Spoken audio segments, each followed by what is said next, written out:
Here's another tip if you're using these WeHonest signal crossings. Um, these targets are large. They're bigger than scale. And actually, my friend Don Irace pointed that out when he put them next to the ones on his layout. And what you can do is, if you're careful, you can pop those targets off. And I used actually small needle nose pliers to show them to you.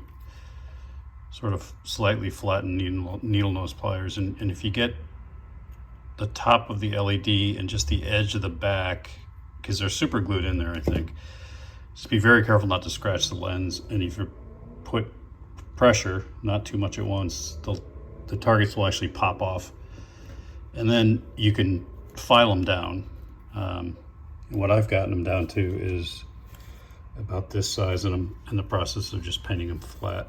But you can see the difference. I mean, quite a big difference. In they don't look too good now because the paint's drying, but here's one here.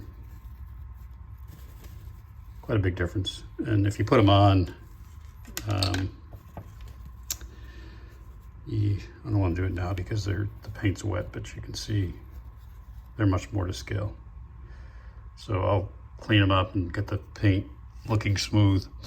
That's one thing you can do in addition to putting the extra signs on it that I showed in my prior video.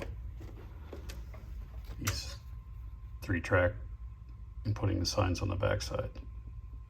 So these are prepped and ready to get those smaller targets put on them so that they'll be more to scale.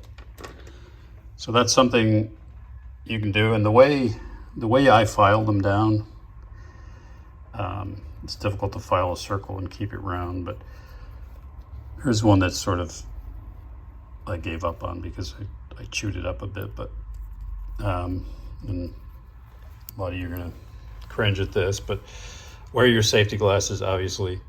I turn on the grinding wheel, and I just with my thumb holding it, I put it on a nail so that it freely rotates, and I just kind of let it ride along there, and it ends up giving it a nice. I mean, obviously you got to be very careful with your fingers close to a wheel like that. But I'll turn the wheel on, let it get some RPMs going, turn it off, and then when it's powering down, so it's not at a high speed, I'll just kind of let that roll on there at a bit of an angle, and then that gives you a nice round sanding.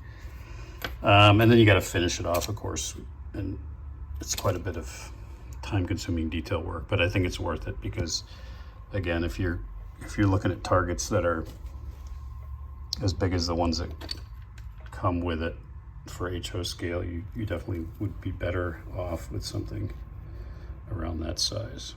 So that's just one more bit in the series I'm putting together for making a 3-track crossing with flashing crossbucks.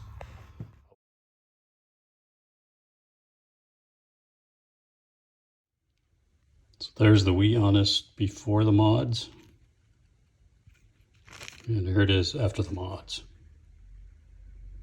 See, I made those targets quite a bit smaller, put some back signage on it, put a bell on top.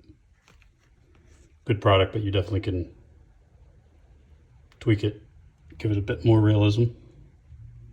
So I've got 2 of those. They'll go in this crossing here once I get all the circuitry sorted out.